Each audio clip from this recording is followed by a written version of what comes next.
Good afternoon, everyone. We'll get things underway for this, essentially what's a workshop, where we're going to be talking about the water services delivery plan. We've got Morris and Lowe here in the room, so looking forward to being able to hear a bit more detail about the various aspects that they've been involved in, particularly the modelling, what the latest information is, because despite some of the comments that have been out there, the modelling that happens is we're working with progressive numbers. As we get closer, as we get more detail, the numbers get more refined, and so that's where we end up with having the latest version of those. Important around that is understanding what the assumptions are. And there's an ability, obviously, for today, councillors, to ask questions about all of that modelling, all of the assumptions, and so on from there. So this is all going to help inform us on the decision we need to make on the 8th of July, and hopefully you make the most of this opportunity. So welcome, gentlemen. We'll hand over to Mr. Palmley to kick off. Yeah, so as per the paper, this is really part two of the deliberations workshop that you started yesterday. Really like to welcome Stu Cross into the chamber, along with Andrew Strahan, who've really been driving this work on behalf of the 4 councils that signed up to the partnership agreement for Southern Water Done Well. So in the workshop paper we set out around, it's an opportunity to really interrogate the modelling and assumptions, particularly focusing on the in-house model and the joint CCO model, understanding those assumptions and exploring what those mean a bit more, but also being able to pick up on the points and questions arising from the community consultation that we received the results of, or looked at the results of yesterday, which there were many points which I think Stu and Andrew were really pleased to receive from me yesterday, but I sort of broken them down into some key areas, really. One around the finance. So lots of points around the finance, around for example, the breakdown in savings, understanding where the savings are projected to come from and how these estimates have been arrived at. Understanding of debt headroom, what projected debt headroom would be left for the council on both the in-house and the CCO models, and what assumptions lie behind that. Understanding of how the debt would be treated, so how that transfer of debt would take place. And understanding some of the assumptions around affordability, so what's affordable for the community, and this was particularly related to the debt, but how that feeds into what affordable water charges look like for the community, and what sort of modelling has been done on that. And I think there was, under the finance one, I've also listed a question around what provisions might be made for those experiencing hardship. Then there were some specific questions around both the in-house and the joint CCO model. So in-house, getting a better understanding of, so one of the big issues raised by the community was don't lose control of this. This is our water. So if water was to stay in-house, what does that control look like? How much control would a council have of its water and decisions on that? And what would rest with Commerce Commission as the economic regulator, and the Te Mata Arawai as the water standards regulator.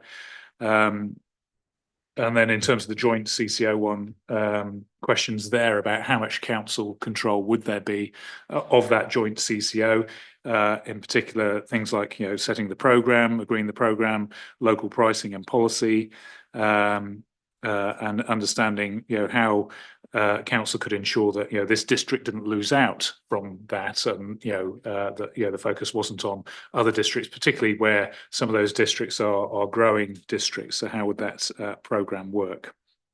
Also questions there in terms of what's the difference between what's being proposed and the Wellington water model, and what lessons have we learned in designing this, so that from the Wellington water experience. Questions under the joint CCO one around local employment as well came up. So one of the concerns from local community and amongst councillors is that, are we going to lose skilled employment from the region, or will there be opportunities within there, and what happens to multidisciplinary roles? And also questions around what happens with stranded overheads and how we plan for that. So that's a quick summary of the many points I fed back to Andrew and Stu yesterday, which they've captured. And I think it's probably best to hand over to them to start. And then do you want to have questions as we go, or have you got a presentation to undertake? Yeah. Okay. Just run us through them. Yeah. In response, we'll see what's left. It'll take me a minute to share. I don't use Zoom very often, so oh, there we go. Right in the middle.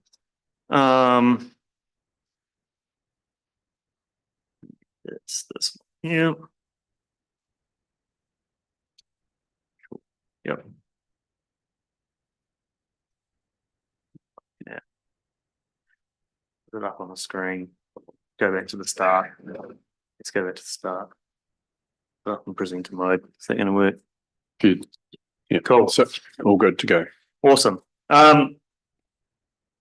Yeah, so what I'm going to do is I'll take you through some of the financial questions and some of the financial graphs and models and stuff. I have got some other content in relation to some of the questions you've got in slide format, but to be honest, it's probably better that we have a conversation around that rather than me present you slides with mountains and mountains of text on them, which is really the only other way I was able to do that.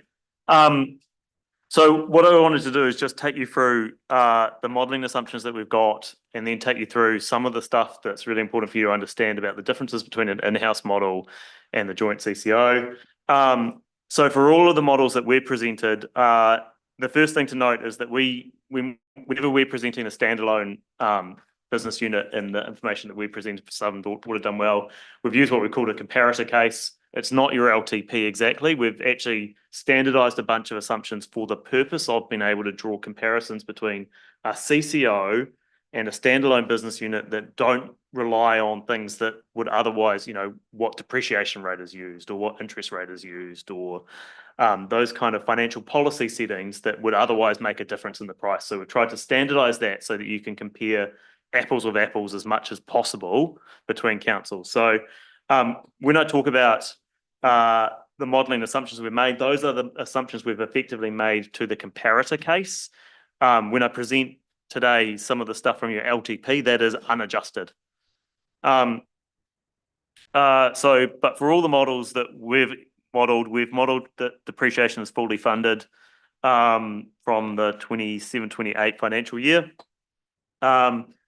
And there are some increases in depreciation charges for consistency with the entity in the model. So in other words, because we've used the same depreciation rate for all of the councils, we've taken them together, we've worked out what the weighted average depreciation rate is and applied that across all of the councils' depreciation when we're looking at just to get a standard number for the entity. There is some changes, and particularly for Waitaki, that's a little bit of an increase in depreciation charges in our modelling. Important because when we're fully funding depreciation, that means not only are we fully funding your depreciation cost with a slightly higher one, so we end up generating more revenue. So that means in our modelling, we have more Three Waters revenue coming in.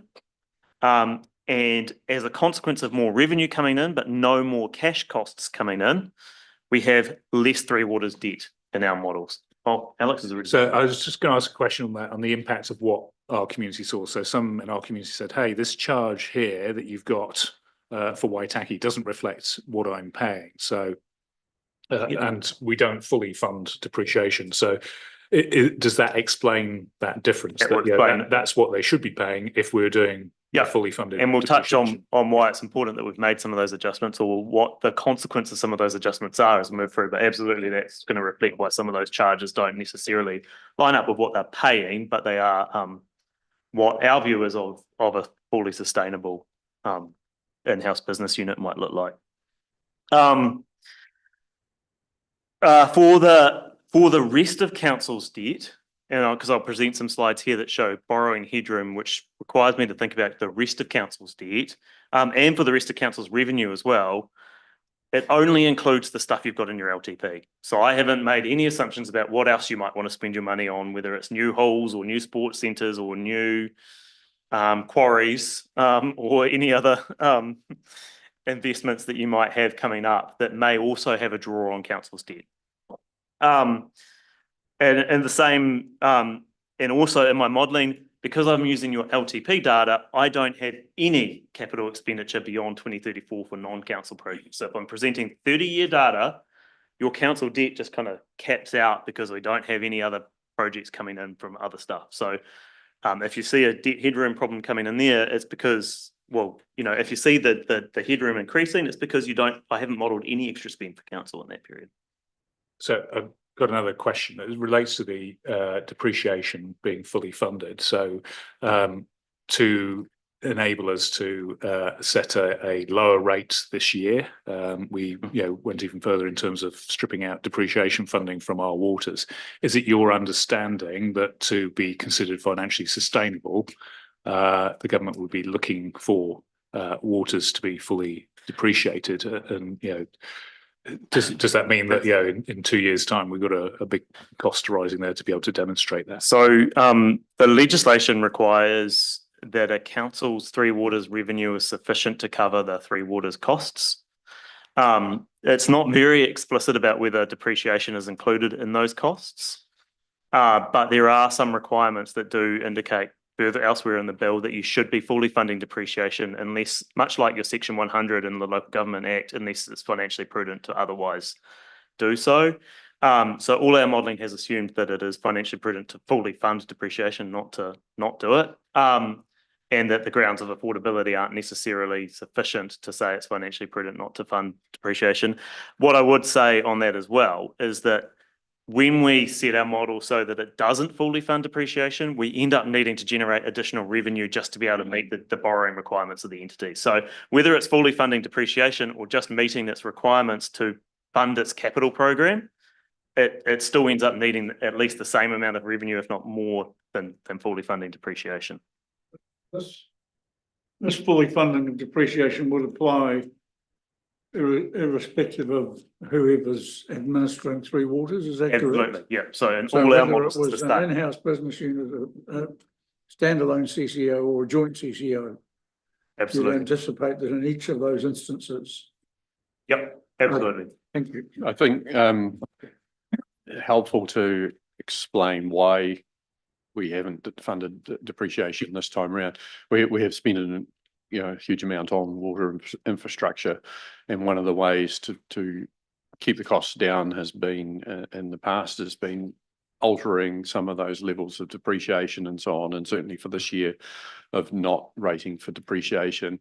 I understand that it will be the economic regulator will be looking at that and saying you need to be funding that, and so whether it is in-house or not, as you say, we will have to face that increase whether it's in 2 years or whatever. Question on the side. Just go to Tim.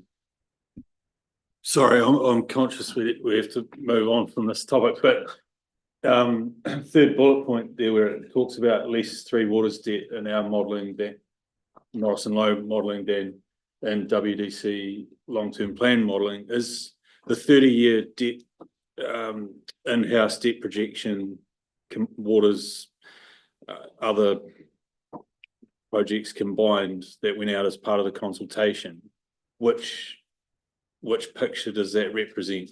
WDC, It'll be the lower LTP picture. or the Morrison Low? It'll be the Morrison Low, I would imagine. So, You'd have to go into the consultation document. yeah, so that was material prepared by Morrison Low. Combined with With council's other borrowing. Yes. So okay, so we would expect that without a change in behaviour around how we charge for water and capture depreciation, that would look worse. That projection would look different in terms of our actual approach at present. Yep, and I can show you what that might look like shortly because I've got a slide on that particular thing. Yeah, and so just to touch on what Gary was also mentioning around the economic regulator and funding depreciation, I don't have a slide on this, unfortunately, because it would have been quite helpful had I thought about it at the time. But when the economic regulator, if it ever gets into price quality regulation, which it has a power to do, but there is no time frame on that. I want to be clear, there is no current time frame on that, but they will impose that if they see it as required. But were they to do that, it is expected that they would use what's called the economic building blocks approach to be able to set what a minimum or maximum price path is. The economic building blocks approach effectively says, what is your expenditure plus a little bit of inflation? So we'll let you have a little bit of inflation on top of your expenditure. What is your depreciation? And we'll look at your economic depreciation, which is slightly different to your accounting depreciation potentially. And we'll allow you to collect revenue for that depreciation cost. And then also we'll allow you a return on capital. So they build it up looking at that. So when they are setting that price path expectation, they are looking at depreciation of your assets in one way or another and suggesting that you do fund that in their revenue allowances. So that will be part of the Commerce Commission's toolkit at some point. We don't know exactly when that's going to come in. And I think price quality regulation, if we look at the electricity sector, doesn't apply to all the lines companies across the country. And I believe actually Network Waitaki doesn't have price quality regulation at the moment, while other lines companies do. That's a reflection of the fact that I guess that regulator believes that Network Waitaki doesn't need it because its behaviour is appropriate. That's obviously their opinion. I don't know. I haven't even looked at it. I'm not going to form an opinion on that. But so similarly, they may not even introduce price quality regulation for everyone all at once. They may introduce price quality regulation for people they think are more at risk of over or undercharging consumers than others when they go and introduce that. So just another note on debt. All models that we do manage debt the same way, right? So they borrow to fund level of service and growth capital expenditure. They fund their renewals predominantly through depreciation. So we have, because we're fully funding depreciation and depreciation isn't a cash cost, we've got some cash in our hand that we can use to fund those renewals. If there is any money left then after we've paid for our renewals, we use that to repay debt. If there is a shortfall, then we have to increase our borrowings. So we don't scale or move that capital program. The capital program is the driver of all of the cost in the model. If borrowing limits are reached, because we need to spend that money on the capital projects because we've deemed that those are all necessary, then we have to increase our charges to be able to stay within those limits. That doesn't happen in any of the modelling I've done for Waitaki, so I haven't increased the charges to stay within borrowing limits in Waitaki's modelling. So the first one here is just to show the difference between the revenue and debt between our modelling and your LTP. So you see our modelling would require a 109% increase in charges compared to 2024 charges for Waitaki in terms of your revenue requirements. So that's 7.6% per year on year for 10 years. And because it's compounding, it's not 10%. Your LTP has a 45% increase in water revenue over that same time period. So we're talking about a significant uplift in revenue requirements over the modelling period. On the other side, we have your LTP requiring a fair bit more water debt than what we have in our model there. So that's about 210 million versus about 170 by 2034. So about a $40 million difference in water debt compared between the LTP and the Southern Water Done Well model. So this is where those impacts of the changes that we've made start coming through on the financial pressure that council is experiencing if it continues to hold it in-house and doesn't raise its charges by that extent. So quite a significant uplift in the charges compared to what's in your LTP, and that's just looking at Three Waters revenue. I haven't compared that to what your rates rises are for other activities, but we're talking 7.6% year-on-year rates rises just for water in that model. And is that primarily driven because of the net differential in debt that needs to be serviced? Predominantly from borrowing costs. It's predominantly also from that change in the depreciation, but also just the amount of revenue that we are uplifting it to the fully funding of depreciation. So that's what's driving those differences in revenue lines. So when you say Because- borrowing costs, are you saying that- Interest on debt. Yeah, sorry, but are you saying that Southern Water's done well would have better LGFA borrowing costs than standalone? In our model, we've modeled borrowing costs at about 5%. And some of the borrowing costs that we had from the LTP data was sitting a lot lower than that. So it's just uplifting the interest charge. That doesn't impact the debt to revenue ratios, of course, because the revenue is just the other side of it. But And again, those figures apply irrespective of the means by which the water is delivered. yeah, I mean, obviously, when you get to a model that has where there are operating efficiencies or capital efficiencies that can be also considered, then obviously the revenue requirement could drop a little bit, and so could the debt. This has got no efficiencies modeled in it, right? So this is just base case before we model any efficiencies over the top. What is the difference between those two models? Why the 109% as against the 45? Can you just? Yeah, it is definitely compounding, and it's the difference between, like I say, the depreciation assumptions we've got, but the fully funding of depreciation from where you're sitting at the moment to fully funding that depreciation cost is effectively the main driver of those differences in price there. So just going back to the borrowing costs, Mm-hmm. what you're saying is that there are different borrowing costs modeled on the left-hand side to the right-hand side. But in the LTP and the comparative, so between the blue line and the orange line. No. I'm talking about left-hand graph, right-hand graph. So are you modeling different borrowing costs for Waitaki District Council in-house versus? No, we've used the same borrowing cost in both models. Excellent. Yep. So we've standardized the interest rate assumption as well when we've standardized. So borrowing costs can. So that So we're the not difference saying. in borrowing costs can only be associated with the difference in the underlying debt. Yep. Correct. And the reason I want to show you this is because this is the view of those borrowing profiles. So this is that stacked breakdown of where your borrowing will sit or does sit. Apologies, I didn't correct the scale on this so that they're the same scale.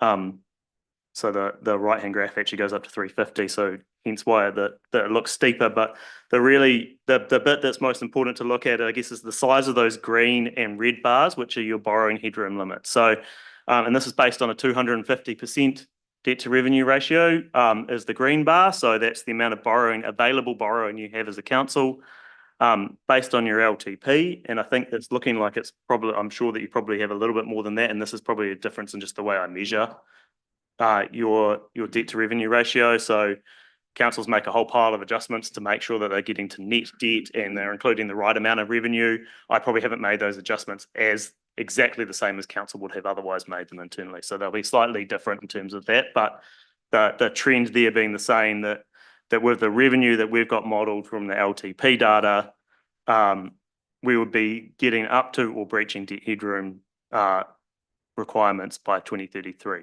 This is a really important graph though, right? Because what you say right there is up to or near to breaching, not breaching. So a lot of discussion in the past has been around if you go it alone or if you keep it in-house, you won't be able to borrow as much as you need to be able to complete the works that you need to do. This graph says that's not the case. So the borrowing profile with the LTP, the one on the left-hand side of your screen, does actually breach it. My graph just can't show a breach because it would show up as a negative bit on the graph and it would look really weird.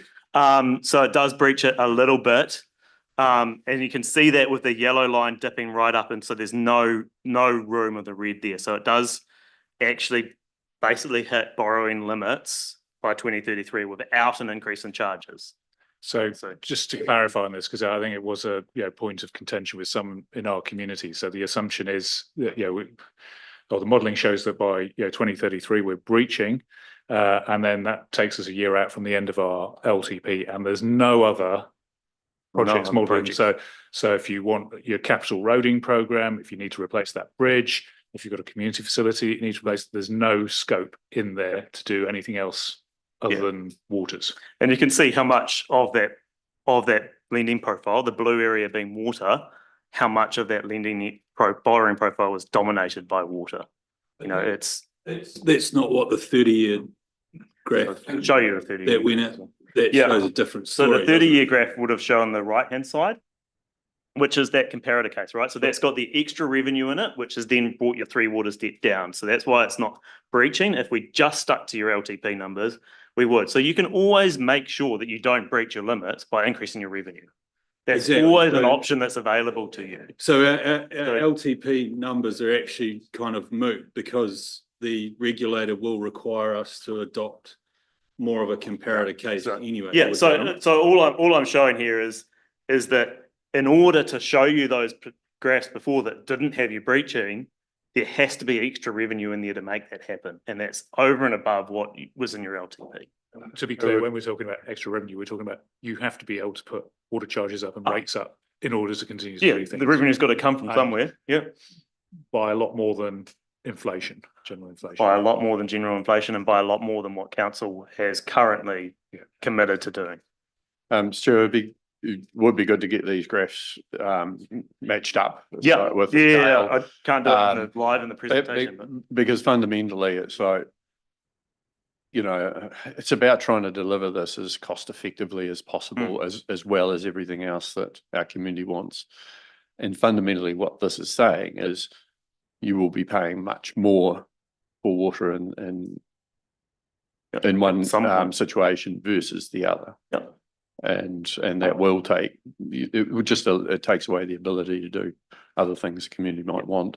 That's not about borrowing more necessarily. It's just that it's costing our community a lot just for their water service. Yeah.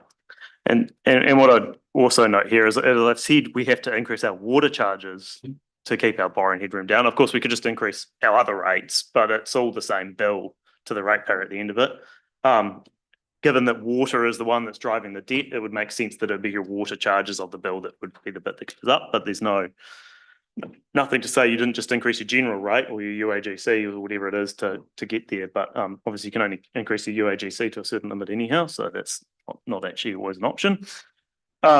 Stu, sorry, just one of the other things is people saying, well, just don't do as much. We've already taken that approach. We've cut 440 million over 9 years down to 194 million. Trying to prioritise what the must-do projects for water have been.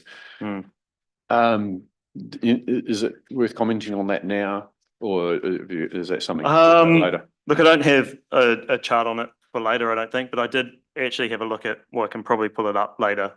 It's probably easier. But certainly when we look at some of the DIA benchmarks around what you're planning to spend per connection on capital versus what has been done elsewhere across the country, Waitaki, at least for its first 7 or 8 years of its LTP, is sitting significantly lower than what that national average is, right? So what I would say to that is that we are probably spending close to the bare minimum that we can spend to get by and meet the requirements of what we need to do. If there is a risk around your capital program, it is not that you're going to spend less than what's in there, it's that your capital program is going to go up. And I'll show the DIA chart after. I just don't have my slide deck, so it's a bit difficult to pull up right now. Would it be that we're spending less because we've already spent so much in preparation for where we are now? I couldn't possibly comment because I would have to have a look at what you've spent in the past. But I do know that when we looked at Waitaki originally, at the start of all this work, and we were getting a whole pile of stats and figures from your asset managers and stuff, you have some pretty high rates of water leakage and water loss in some parts of some schemes in your community. I would suggest that if anything, you probably need to spend more to be able to resolve those, but I don't know that definitively, and I'm not an asset manager and I haven't looked at your historic expenditure for the last 10 years, but I suspect that that's not likely to be the case. I think we've spent money on some good things to get some things upgraded. But if you look at our age of infrastructure, particularly our pipes and so forth, that's where you see we've still got a fair bit to do. Yeah, but one of the accusations out in the community is that we gambled up under three waters and spent money upgrading infrastructure. So that's why I asked that question. And also looking, I mean, just speaking to the age of your network, I know Is it in Paul's office? There's the wooden water pipe that's that was dug out of the ground not that long ago in Waitaki. I don't know if it's in your office or it's someone else's office now. No, the water team took possession of that. Yeah. Museum piece. But I know it wasn't when I was here and Neil Jorgensen was here in the infrastructure role. He'd said that it hadn't come out of the ground that many years before I'd seen that, and that was a few years ago now, though. So your network has some very old assets, I guess is the point there. Just to do that 30-year view. Now I can't do a 30-year view on your LTP because I don't have a 30-year LTP. So this is probably closer to the graph that would have been in the consultation material. In fact, it should be, apart from the colours, it should be the same graph, which shows us not breaching the debt headroom at any particular point, but we do get relatively close out in where my cursor is at the moment, which is around 2041 or 2040, and in 2033, like I was showing before. Remember, out by 2041, I have that yellow line, that's the same width because it hasn't got any new projects in it past 2034. Just for absolute clarity, this projected graph on the left here is under the comparator scenario? Absolutely. Yeah, thank you. Yep. So the only reason there's no mauve, blue, violet on the other graph is because all of that debt's been transferred. It's been transferred. A different entity. So basically we've just shifted So this is part of the mortgage to another bank. Yep. No, that is absolutely a fair statement. And yeah, that's absolutely a fair statement. So we have just shifted it. I think also the reason that steps up from 2034 is probably more around our assumptions in terms of how we've modelled that increase there. But even if it didn't, I guess the point there is that your balance sheet does look a lot healthier, but like you say, that debt is somewhere else. It hasn't disappeared completely, and that's a fair point. I'll just call out the utility NZ went through the Three Waters CapEx or asset management plan and CapEx plans. So I've just pulled up their report here. So they've noted that in years 4 to 10, higher risk of CapEx, increasing CapEx on the basis that projects are early stage cost estimates down that end of the LTP, and there's missing compliance related investments, and potentially there's a rationale for this, but Lake Auho, Kurau, Palmerston, Omarama, Hampton, Moeraki wastewater treatment plants. So there's the potential. So with in that sensitivity analysis that they helped inform us for, that was called out. It's some higher risk. They did note that the asset, in terms of the asset life was good. So, you know, in terms of renewals, generally keeping up with things, but there's higher risk around CapEx.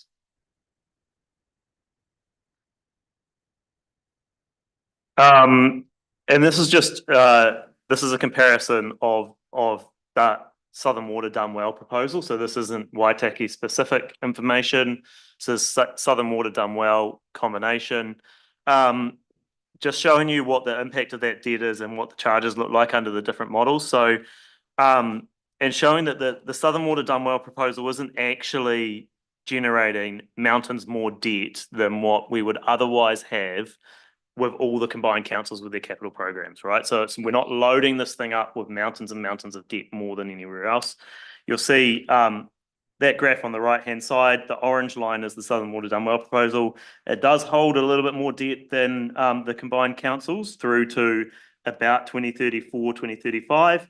And then it starts to dip below the combined councils further on because it's actually generating, because the way that it finances itself is that that entity is actually generating some charges that are and those capital efficiencies that are causing it to have a little bit lower debt there. When you get back 2050.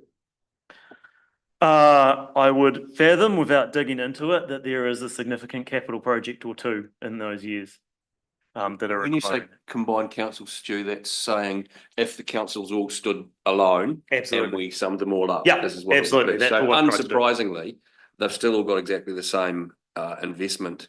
Yeah, and all I'm trying to show here is some of that part is nothing, but the revenue required is lower because they're more efficient. Yep. They make better utilisation of debt. Yeah, and all I'm trying to show here really is that the entity isn't borrowing any more. Right? It's not really to show it's borrowing less. It's really more just to say it's not really borrowing any more than the sum of the parts. Yes, yeah, we would hope it's the case, but just in case there is that, I know sometimes there is a myth that goes out in the community, this thing's going to borrow mountains and mountains and mountains, right? And it is going to borrow mountains and mountains, but so are all the councils combined. And just to talk about debt, I mean, in terms of some of this, I guess this point is just getting to the affordability of debt and why we would want to borrow. Debt, obviously helps to smooth out the immediate cost impacts of capital expenditure. Most capital projects are incredibly expensive. They also have a very, very long life. We don't build it today, it gets used and it disappears. So debt is needed in all the models because we're not sitting on big fat bank accounts that we can draw that cash down. And if we don't have a bigger bank account to draw that cash down from, the only other way we can fund it outside of debt is to just whack it on charges in the year that it's incurred, right? But you have a big $10 million wastewater treatment plant upgrade, and that's probably a pretty small wastewater treatment plant upgrade. Your charges go up by $10 million. Well, I mean, your total revenue requirement goes if you don't use debt. So debt is necessary to smooth the costs and to deal with the intergenerational equity issues because the charges would otherwise be significant. Now, if we were sitting on big financial reserves because we've been fully funding depreciation for the 50 years that 100 years that we've had the assets, we might not be using debt at all at the moment, but we're not in that position. No council in the country, as far as I'm aware, is in that position. It's a fact of where we're at the moment. And if we were in that position, no one would be talking about water reform at the moment. And just a note on transfer, because I know that was a question that was raised with me, is how would the transfer actually happen? Because we can't legally novate that debt. I'm working with a group of councils that's much further into the transition process at the moment, and they're working with LGFA around those transition arrangements. Transfer at the moment, LGFA have mooted two different ways of doing that, and one is what they call bloody long word that's going to be really is a mouthful, but technical mumbo jumbo, which is contemporaneous quasi-novation. Contemporaneous quasi-novation, which is that all the debt is retired and reissued on the same terms to the new entity, and you can do that on day one of the entity. It may result in a number of transfer costs. It shouldn't result in increased borrowing costs or early repayment fees because we're renegotiating on the same terms. So the lender, from the lender's perspective, is still getting the same cash flows that they originally agreed to. But that might be higher than the borrowing cost would otherwise have been if they were to wait till the debt comes off, because obviously interest rates fluctuate over time. Or we could do a staged transfer, which is actually LGFA's preference, where debt is replaced and reissued as terms end. So at the moment, you probably borrow on long-term and a mixture of long and short-term debenture stock. That will have a 12-month, 36-month, 5-year, 10-year term. When that term is up, we would then novate it over. And then in the meantime, the entity would cover those financing costs. Not so tidy, not so clean. From a council perspective, not so good. But from an entity perspective, or from an LGFA perspective, much easier and much tidier from their perspective. Yeah, I was just going to clarify so that one of the issues is not all debt might transfer straight away, but the water entity, once it starts charging, will be paying the council for the debt that's associated with water infrastructure until such time as that debt does transfer. Yeah. Now, just to add to that as well, one of the other reasons you might like that staging is that a lot of these entities, including Southern Water Done Well, on day one, to meet those lending covenants, it's actually having to increase its charges a little bit to be able to meet lending covenants, right? Because it's inheriting enough debt that it's not able to meet the lending covenants straight away on day one. Now, you could smooth that by, instead of raising those charges, just staging the transfer of the debt. So if you stage the transfer of the debt, it doesn't need to increase its revenue as quickly because it's not breaching those covenants at the start. So that is something that also is worth considering, but obviously each council has different positions in terms of whether they can actually continue to hold some of that debt themselves for a period of time, and that's something that would have to be worked through. Yeah, just in terms of that transition period, what are the implications there around, because you lose your revenue from day dot, but you'd still be holding the debt, which would then theoretically be breaching your. So there would absolutely have to be a bit of work there to be able to figure it out, but because the entity will also be paying you for the interest costs, you will have a revenue stream coming in. It probably isn't as big as your. True. It's probably not as big as your Three Waters revenue though. Sure. So it may not be enough for you to stay within your covenants, and that's something that would have to be worked through, because if there's a council that's going to breach it, it just needs to go down this particular route, right? It would have to go down the contemporaneous quasi-novation route to be able to do that. I really wish they had a better term than that. But... So it's a really good question. I don't know. Yeah, without working through the detail of exactly how much would transfer and what that staging would look like, without going in what borrower notes do we have expiring at different times, it's hard to answer that.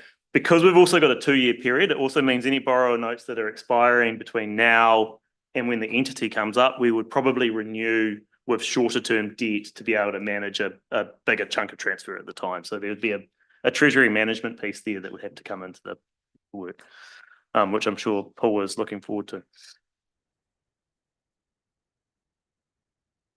And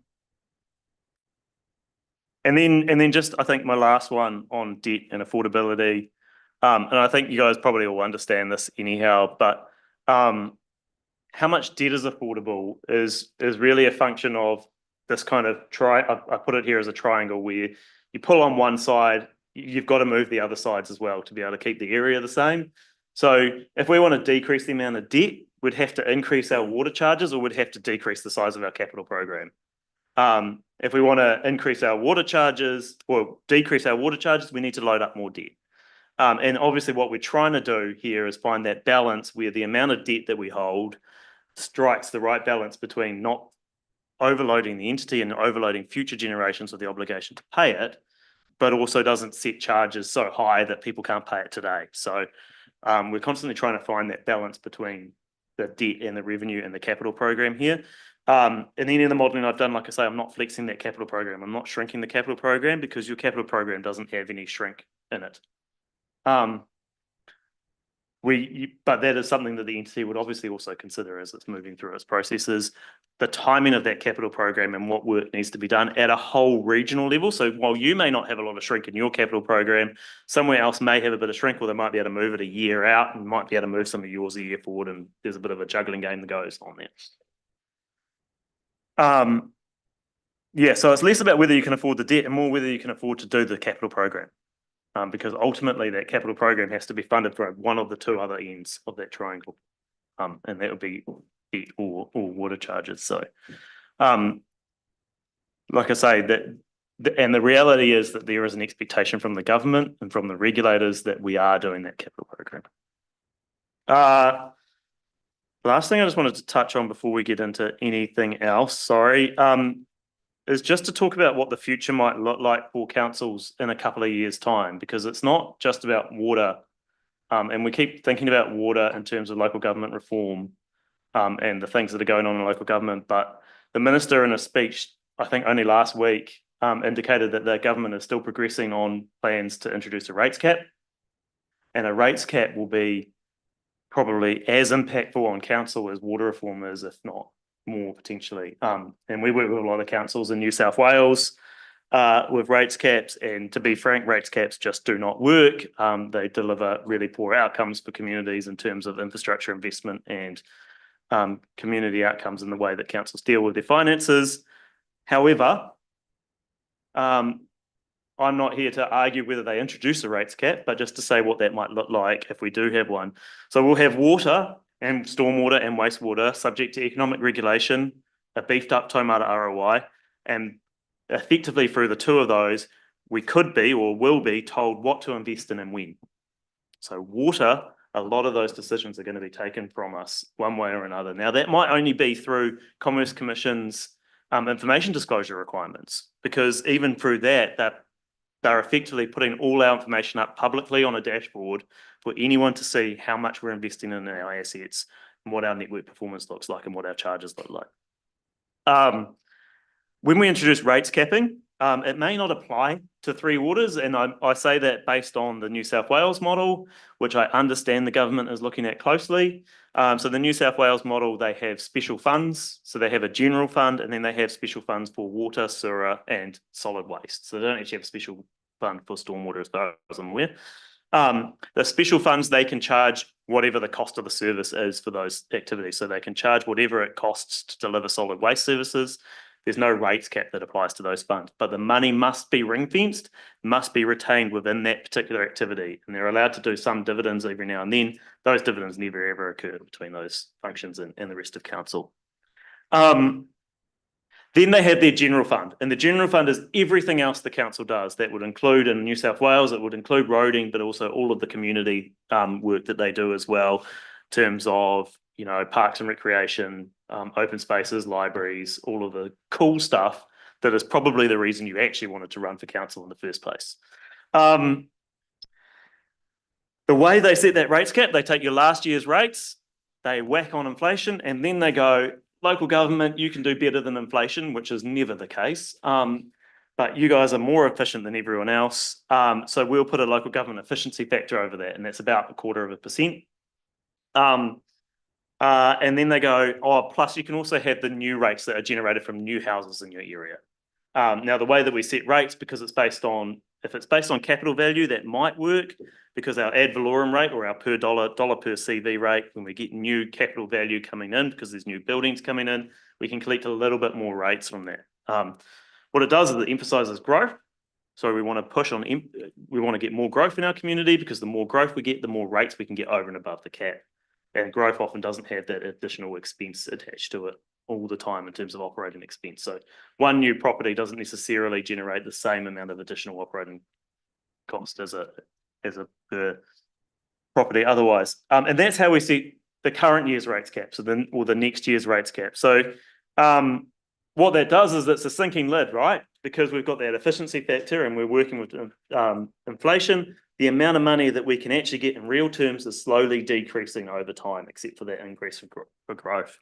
What that will do is it means if you want to deliver other community outcomes to your community, or other things that council currently doesn't do, you're going to have to fund that through debt. So your reliance on debt as a council to provide a broader suite of services is going to become more and more important, because that's the only way you're going to be able to deliver that within that rates cap. You're not going to be able to increase your rates just to be able to meet that debt. You know, yeah, but if this government is re-elected, I would bet a reasonable amount of money on the fact that a rates cap will come back in, particularly if acts still are in Parliament. Surely, as a start point, there has to be some sort of normalisation around approach to depreciation. Where it's been introduced in Victoria and New South Wales, there was no start point. You got a warning that the rates cap was coming. I guess that gave you a chance to whack your charges up real quick for a year or two. But councils that didn't do that and were slow and had their rates really low effectively get punished for it. So a council that's heavily reduced their depreciation charges would start from a considerably lower base and a lower rates base, yeah. Yeah. So there's no normalisation that's happening. Now, I don't know what's going to happen here, right? We haven't got draft legislation yet. We don't know what that's going to look like. The minister's target date is the 1st of July 26. For rates capping. To avoid that issue exactly, that give councils a couple of years to crank things up so that they've got a better base to run off. It's like, no. So, yeah, so the policy, as far as I'm aware, I have not seen any policy that has been released by the government in relation to rates caps yet, except for consistent messaging it will come. So we don't know the details of it, but I have heard that they are looking closely to New South Wales and what New South Wales do. And I just wanted to point that out in terms of councils are going to look different anyhow. Now, what that means is when you're thinking about whether you want to have water in-house or not, you may want to think about what council looks like as a broader picture about what council might look like with a rates cap as well. That was the last slide I wanted to cover off here at this point. I'm just going to open up for questions outside of the financial stuff particularly, or we can start going through some of those questions that you had, Alex. Should we start going through the questions and then, yeah, that came up from deliberations yesterday. So there were still some financial ones. So I think one of them was around where what was the breakdown of the savings components for Southern Water done well. So getting an understanding of where are these savings coming from, how they estimated, what's the basis of that? Yeah, how robust are they? So I did actually have a slide on that one, but I'll just talk to it. The savings where they could come from aggregation, and we were most likely to see them is procurement efficiencies. So that's through bigger bundles of work to contractors, which will not only attract bigger contractors to the market and more competition to our area, but it will also provide those contractors with a greater certainty of work, so they're more likely to offer good prices. I know that all sounds good in theory, but Stu, where's the evidence? And what I can say is that some of the work that Morrison Lowe's done with a government department has seen that bundled procurement approach, where we have programmed work over a bundled thing that is dealing with a large area, result in procurement savings of up to about 40% compared to what they were otherwise expecting to see through that RFP process and through other similar programs of work that they've gone through. So procurement savings do exist; they are real. Whether this entity will achieve 40%, I couldn't say that it's going to achieve 40%, and we certainly haven't modelled 40%. Reduce duplication. So there's a number of things where there are just corporate tasks and tasks in general that are done by 4 councils at the moment that only actually need to be done by 1 person rather than 4 people. And I think that one's pretty simple to understand. Improved resilience, which doesn't necessarily result in savings, but possibly can result in some savings as well. That's both in the financial and the workforce resilience. So if we have 1 or 2 vacancies in our team at Waitaki, that can have a much bigger impact than 1 or 2 vacancies would have across Southern Water done well as a combined entity with a much larger workforce. And then it has a reduced need to backfill that with consultants or contractors to be able to deal with that. Also has improved financial resilience, which isn't an efficiency in itself, but one project blowing out in terms of its cost may be a really big impact on a single council, but it may not be such a big impact on Southern Water done well entity. Asset management improvements are probably one of the areas we would expect the most. So that's making better use of our assets, understanding improved asset data, improved understanding of what work needs to happen when and where that maintenance, what maintenance needs to happen, what the right balance between maintenance and renewals is. Effectively sweating our assets sometimes as well. And yes, you can do that as an individual council, but it requires significant investment in systems and people. And to get that investment in systems and people, you probably need scale to be able to afford it. And the improved focus as well, which is making the 3 waters decisions, dedicated 3 waters decisions when they are needed. So we're investing in assets when we need them because we don't have competing priorities from the organisation. So that means that when assets do need replacing, they're replaced at the right time. And this is all supported by, just in terms of where is the evidence for that. So I'm not going to say that it's the be all and end all, but of course the Water Industry Commission of Scotland, when they did do that work, when Wix did that work, they did actually do a whole pile of detailed work on what efficiencies were. Now, some of those numbers were quite unbelievable and difficult to accept. They quoted some efficiencies of between 40 and 50% expected in the New Zealand context.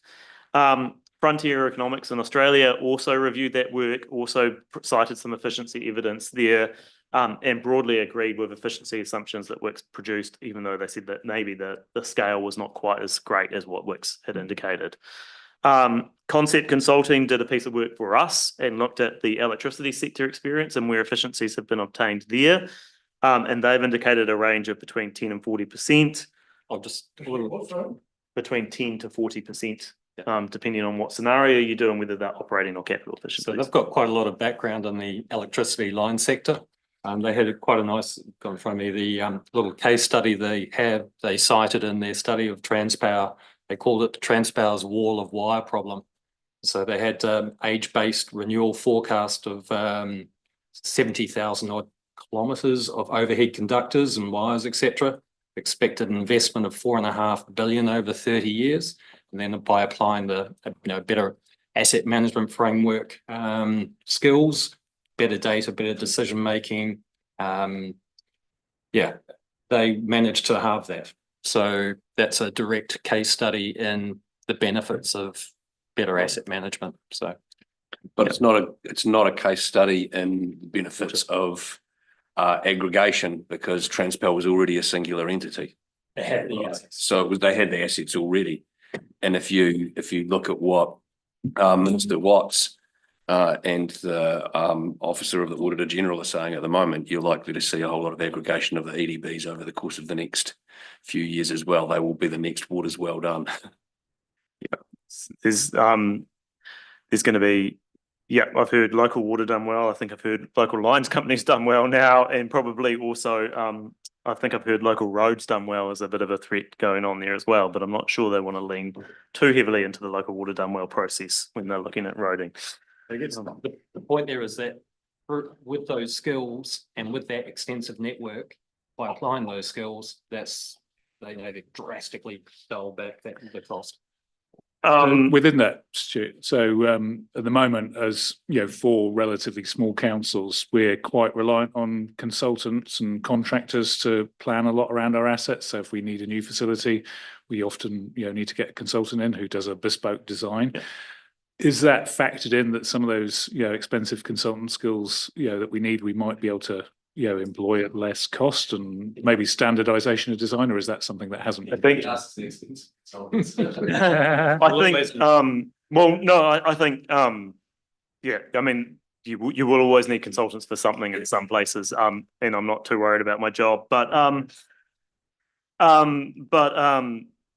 no, look, we haven't specifically gone into line by line and said we're gonna be able to get efficiencies through reducing consultant spend here. And to do that, we'd have to go through all of the invoices about what each consultant's actually doing to be able to identify whether there is enough there to justify effectively the entity hiring its own employee, right? Because that's where those consultancy costs would be saved, as you go across all four of us. While none of us have the need to engage a full-time equivalent in this particular area of expertise, across the four of us, we could employ and make meaningful use of someone. It's constantly that equation between, is it cheaper to have your own in-house staff, or is it cheaper to pay for a consultant? And if you're having to employ someone on a full salary for a year versus paying for a quarter of this, when you only need them for a quarter of a year, then you're obviously going to probably use consultants in that particular example. So just with respect to the savings breakdown,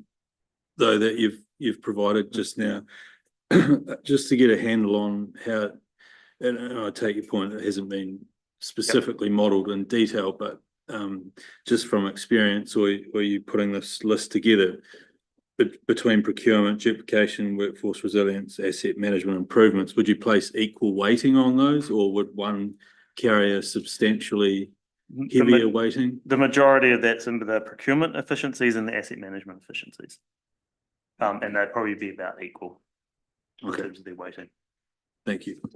So the reduced duplication, we don't explicitly try and address reduced duplication in our modelling. And in fact, I've got when we talk about the concept consulting work and advice that they've given us around what they think expected efficiencies might be, when we've looked at that and tried to apply that to our modelling, we've actually moderated their efficiencies back where they talk about reduced duplication, because our model really tries to cut out duplication before we apply efficiencies. So we've tried to make sure that we moderate their efficiencies and bring that back down to a point where it relates to what we've got in our program.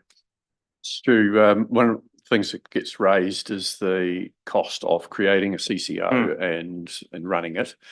And that is probably the reason why a single council CCO doesn't work, because there's a lot more cost Yep. or one council, but when it's actually shared amongst four, it does, or more, ultimately, or more. Yeah, it does make more sense. And I'm not sure whether you've done any work on it. I mean, just looking at our numbers, so it looks like for water and wastewater, you know, we basically rate about $14 million a year of the rates is for that, for those two functions. The overheads allocated to those activities is around $3 million. So that's the cost of all of us sitting around this table, IT, finance, things like that. So do you have you done any work on actually what are all councils paying now? What are all councils paying? Versus what the CCO, you've done the work on what the CCO Yep. would be. And I think if anything, you've been conservative, got on the higher side. Yep. But yeah, have you done work on what's actually being paid now? The overhead one is really hard to compare councils with. So I haven't looked across the country. I've got data in the model to look at what all the four councils are paying now, and combined, we have the entity paying less in terms of corporate costs than the four councils combined. But I haven't looked at it nationally. Overheads are notoriously tricky to kind of benchmark across councils because everyone uses a different model to allocate them. They seldom ever relate to actual effort that is applied towards water or the actual underlying costs of providing those services to water. It's the corporate cost in general of a council behemoth that are allocated out under different ways. So I'd be hesitant to use benchmarks around internal overheads that are allocated to water across different councils and just assume it's right. For example, if I take your LTP, I believe your financing costs are included in your overhead line in your LTP, or they used to be. Other councils also do that. So even just looking at it straight up, it might not even be comparing apples with apples in terms of corporate costs versus internal charges and interest. So I haven't done that benchmarking. DIA have a benchmarking tool that they have released for water and for three waters, which we have put some data into from council. That also does not include an overhead per connection or any kind of metric like that, unfortunately. So I haven't looked at that. I probably could. It's I'm not sure if it'd be of huge value or not, but certainly I can say that the combined overhead cost of this entity is lower than the sum of the four parts. But that can't be making any assumptions about stranded assets, right? Because if a quarter of Paul is going towards water, when we go to Southern Water's done well, we're not going to chop a quarter of Paul off and send him with it. No, as absolutely. much as we'd like to, and as much as Paul might like to lose a quarter of himself, but we're not going to, you know. Yeah. No, you're right. Yeah. You've got to take account of stranded assets. So there are stranded overheads that aren't in those costs, right? And each council is going to have stranded overheads, and I think it is fair to acknowledge that and recognise that, right? Those are the corporate costs that you have at the moment. So the pool, they are this building, they are all of you, they are some of your HR team, your customer services team. However, that's split out and everyone splits out different costs and allocates them differently in terms of how they do their rates. So sometimes some of those functions are directly funded from rates and not spread out by overheads as well. So different councils have different approaches. What I'd say is they are not fundamentally the costs of providing the water service. They are costs that relate to the corporate structure, and some of them, like Paul, some of his cost is the actual cost of providing water. And we have built into the entity the cost of a pool equivalent for the entity to be able to take over. But there is still a stranded component in council. With stranded costs, you know, there are options that councils have explored around whether entities pay them some money for stranded costs over a period of time or whatever. We've kind of strayed away from that and have advised that probably that just makes things messy. It's not terribly tidy. All that's actually doing is shifting charges from ratepayers to water consumers. Now, those are not necessarily the same groups of people, and particularly in provincial councils, they're not the same group of people. So shifting costs between those two groups is not necessarily something we want to do. So where there are opportunities to deal with some of that though, is that the entity will absolutely need support in setting up billing on its first day. It's not going to likely have its own billing systems and its own billing processes on day one. Simply because the lead time for an IT project like that is significant, and I'm not convinced that we would be wanting to trust a project that is rushed in probably 18 months for the entity's most important risk to be managed, which is a source of income. It will also need some kind of customer services function. Some of that may be able to be outsourced to councils as well. So there are a couple of functions that they can be looking to be buying just off the top of my head. It may also need some office space. If you have spare office space that's ideally not on the same building as council's most activities. I think you also have extra offices elsewhere. I think your waters team might be in another building. Right. Okay. Well then, but the cost is gone. Yeah, absolutely. So, so the entity will have some opportunities to either buy services or, potentially, it might not be Paul, but some of your staff who have got a mixed role, there may be a role for them over there, and there might be an opportunity for you to look at the restructure. But really, it's an opportunity for you to look at, is council right sized for the future? And is the resourcing that we have delivering value for our ratepayers? And sometimes that might mean that actually we've got a stranded cost here, but we can repurpose that stranded cost or that person's time to deliver better value for our community. So that might be that we deliver a better front desk service, or we deliver a better service for the people who work for us through HR, because we get more hands on HR.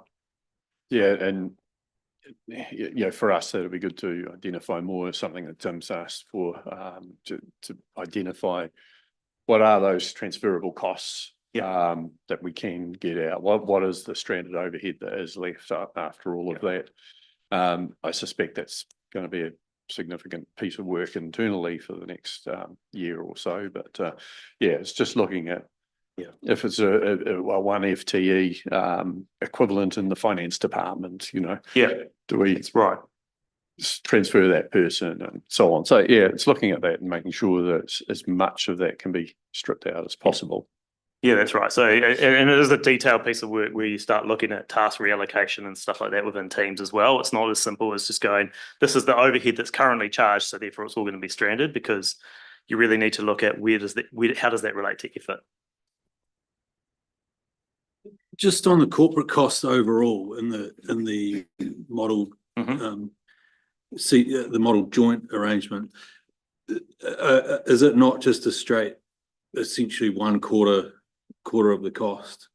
With all the technology available to us and stuff. We've built it up from effectively what we believe is needed in terms of corporate support, in addition to the Three Waters work staff. So we've gone and said, you're going to need a second tier of management, you're going to need a CEO, you're going to need HR support, you're going to need administration support. And so we've built in the costs that way and built it up, rather than try and share out the costs that are currently allocated. No, I understand that. Oh, but if you total the four councils, total corporate spend in that space now, would it essentially result in about a quarter spend between the four councils?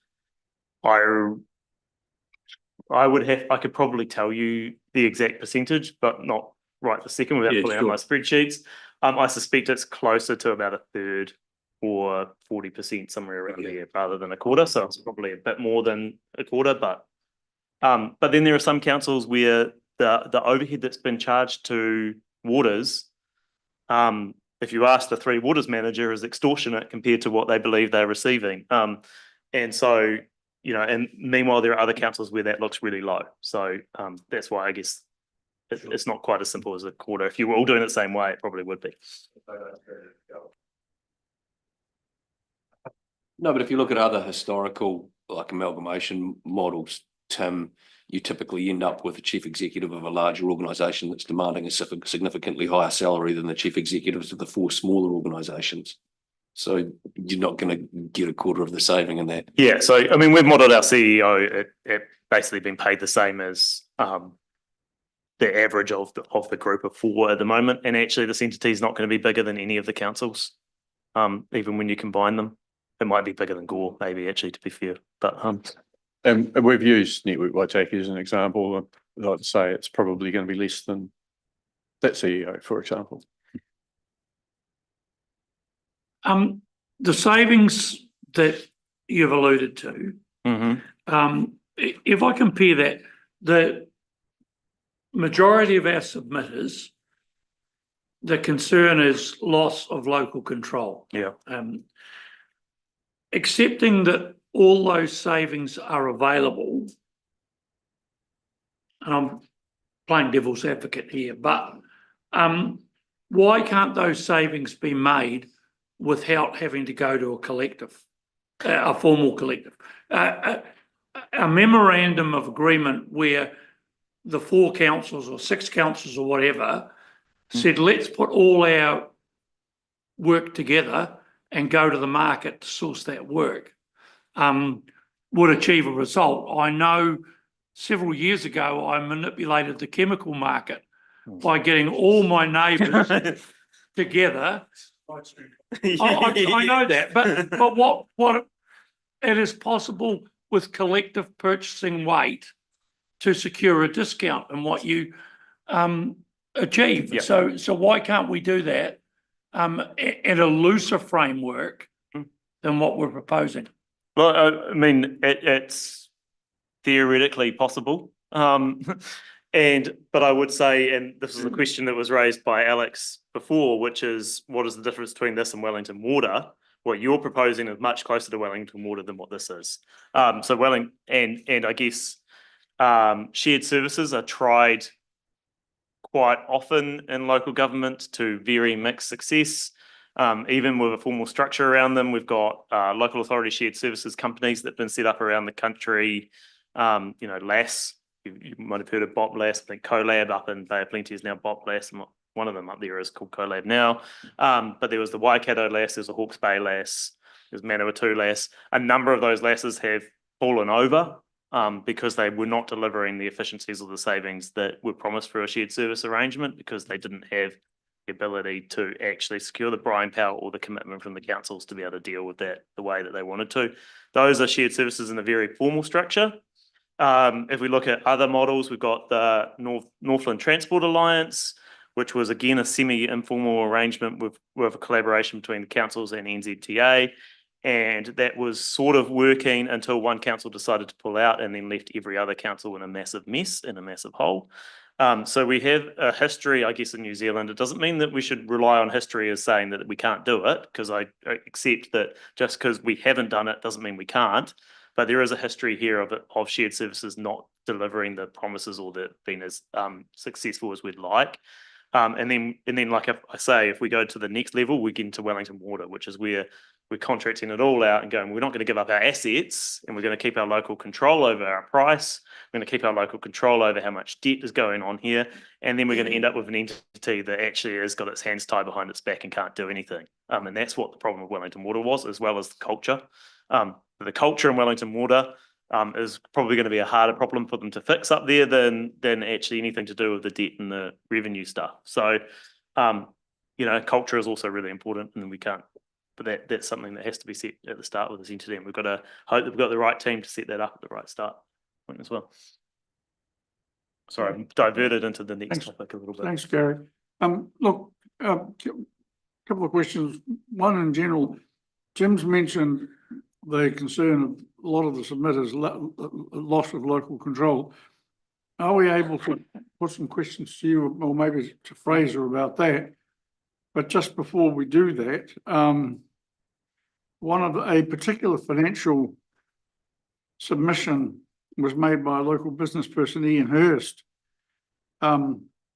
He said, the reality is any proportion of debt sitting inside a proposed CCO will sit against each shareholding council as a contingent liability, or an auditor's note on the balance sheet, it remains debt.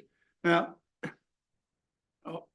it did occur to me that what you said today may indicate that's not the case, or alternatively, how concerned are you and Paul about that contingent liability if it remains on our balance sheets? So I think, Paul might be able to talk about his concerns about it being on your balance sheet, but in terms of that, yes, there will be probably a contingent liability because all the debt of the water entity in one form or another needs to be guaranteed by a council. So that could be a guarantee or it could be through uncalled capital, and either of those would trigger a contingent liability from the balance sheet perspective. I guess what's important from a council's perspective is what is the likelihood of that being called upon? But also what does that do to our ability to borrow? So the local government funding agency has said that they will not consider those contingent liabilities when they are considering the council's ability to borrow. So while from an accounting perspective, it is in your balance sheet and it is down as a contingent liability, LGFA will not consider that as part of council's debt when they are considering your ability to borrow. Now, that does not mean that that debt doesn't exist or the possibility of being called upon does not exist. I think the likelihood of it being called upon is a different question. So the water entity will have the power to set charges, but it can't set a rate. So it can't put a lien on your property if you don't pay it, and it can't sell your property if you don't pay your water charges. But it can turn your water right down to a point where you're getting stuff all when you're not having a very nice shower, or getting a lot of water. So they can reduce it right down to a sanitary level of water provision that is enough. And I don't know what the definition of that amount is, but it is much lower than what most people would be used to. Yeah, so they can reduce that water down. That water charge is also still a debt. So I guess the risk there of it being called upon is that either it doesn't project how much revenue it needs appropriately, and it's got some bad financial forecasting, bad financial management, with an economic regulator over the top of it, as well as the same audit requirements that councils are going to have. It's going to have just as much financial certainty as, I guess, anything else in terms of the financial management. There's always risk there. In terms of the security of the revenue and whether people actually pay it, which is, I guess, the other risk. If people just don't pay their bills, then it again might need some money to pay its debt and might need to call on it. That is, of course, a risk, but most people pay their electricity bill because they don't want their electricity being turned off. And I think water, most people will find, is more important to them than electricity even. Is that a good link to the affordability question that came up yesterday? So I think Tim raised an issue around about how much is affordable debt, but I think it sort of relates to how much is affordable charges, because that relates to the debt in terms of the triangle.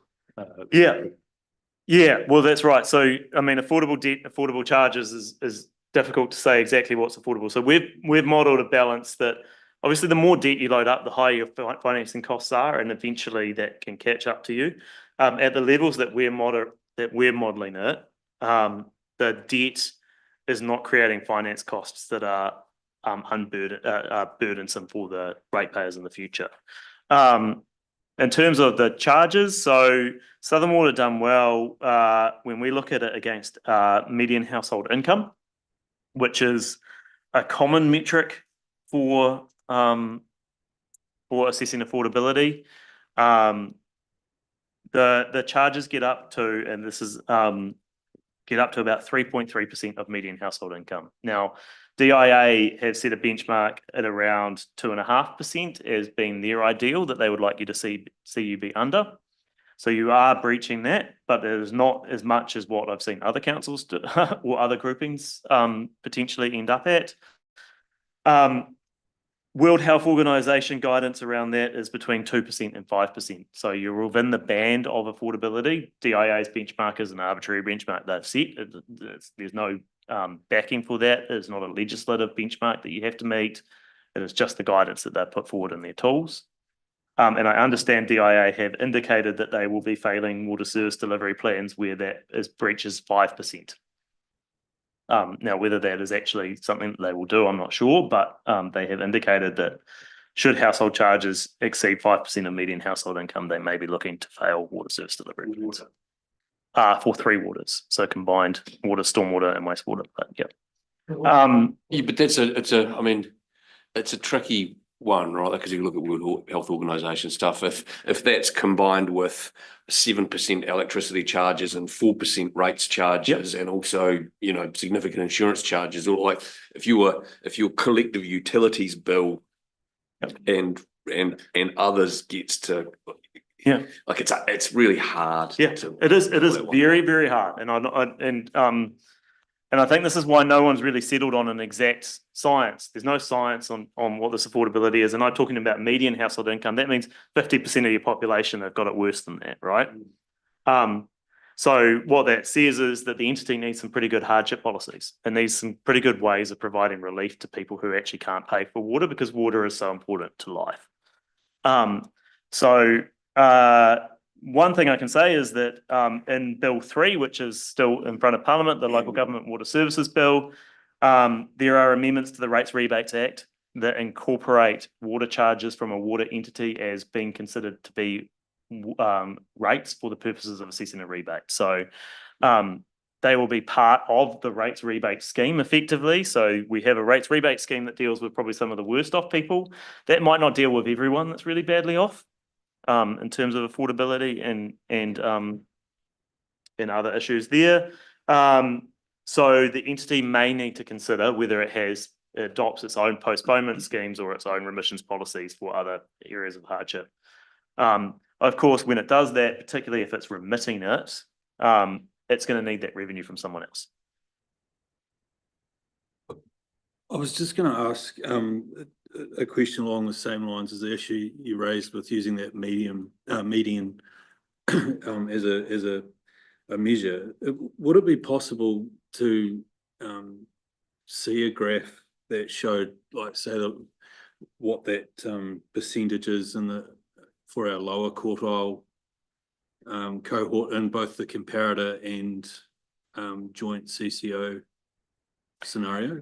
The comparator in-house and joint CCO. Assuming I can get data on what that lower quartile looks like. So it's just the income side. I'll just see whether that's available on census data, but assuming we can get that number on what that lower quartile band looks like, then we probably could. For our district. For your district, yeah.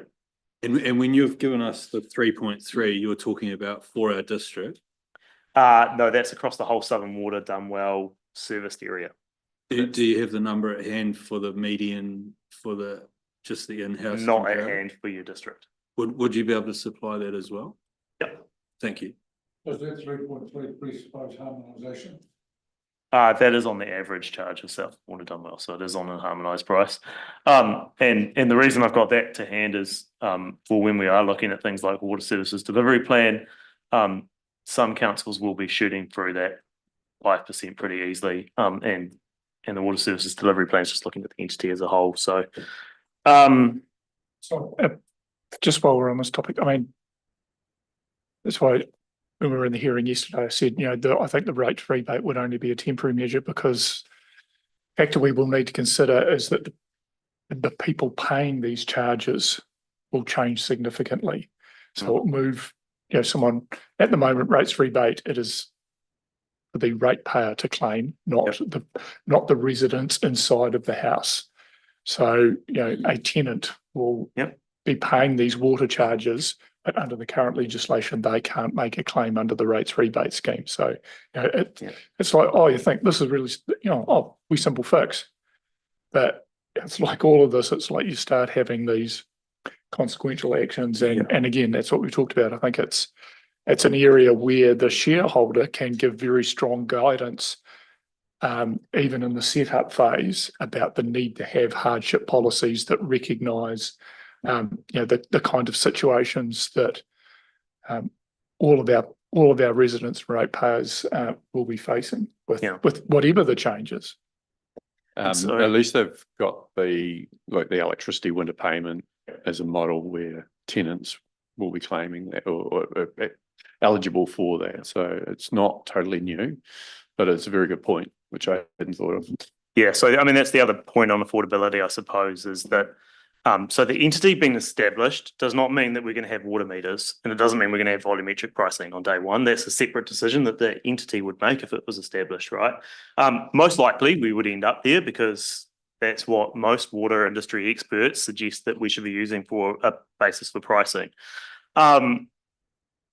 If we shift to volumetric charging, the burden on who pays for the volumetric component of the water shifts from landlords to tenants.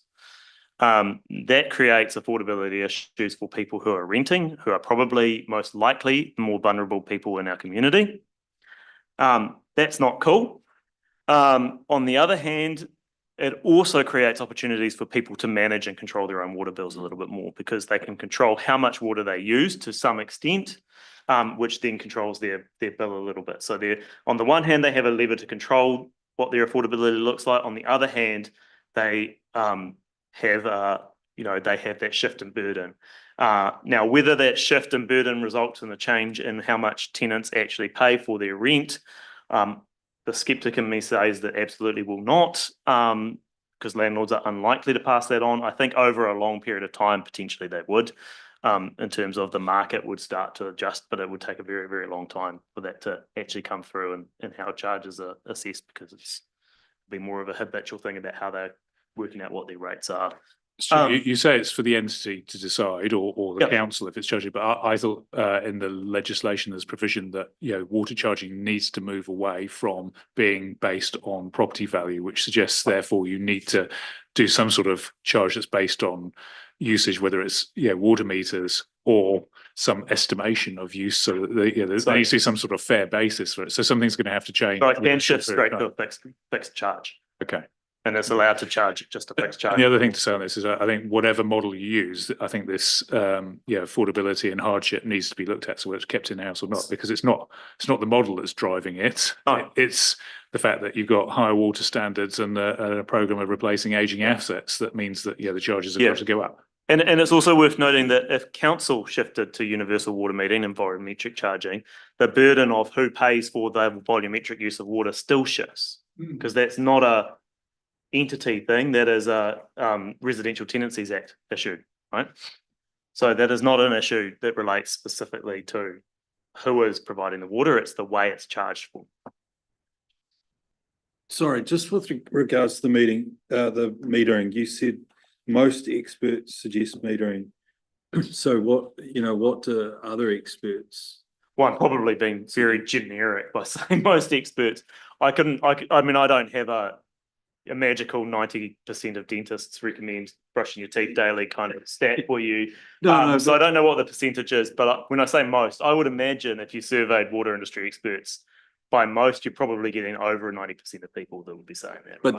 there are other alternatives that communities do genuinely adopt, or is that that's a proven pathway? I think that's the proven pathway, to be honest. Okay. I'm allowing a little bit of flexibility here for me not being absolutist in terms of all water experts, right? I think it's all of the things that come together when you actually measure water by volume and charge accordingly. It's leak detection, just more economic use of water, the ability to actually have control, particularly with smart meters, being able to see how much water you're using. It's all those aspects which it does make sense, and I'm sure it will be a consideration for the Commerce Commission with the economic regulator, and possibly also Timit ROI as to are we using water well.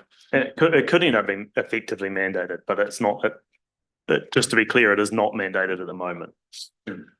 Look, I'm just. I was going to say we've just got through the first set of 3 sets of questions. It's 10 to 5 in terms of the questions you raised that you want to discuss this session. So I just want don't want to close anything down, but I don't want you to get to the end of this and go, hey, we missed off half the questions that we had from yesterday. Jim, Well, okay, apologies, it possibly isn't short, but no, the answer's possibly not short. Look,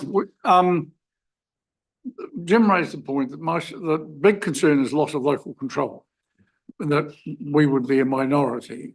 Some submitters said, Waitaki, presumably each council must have the power of veto. When are we going to see the constitution of this entity?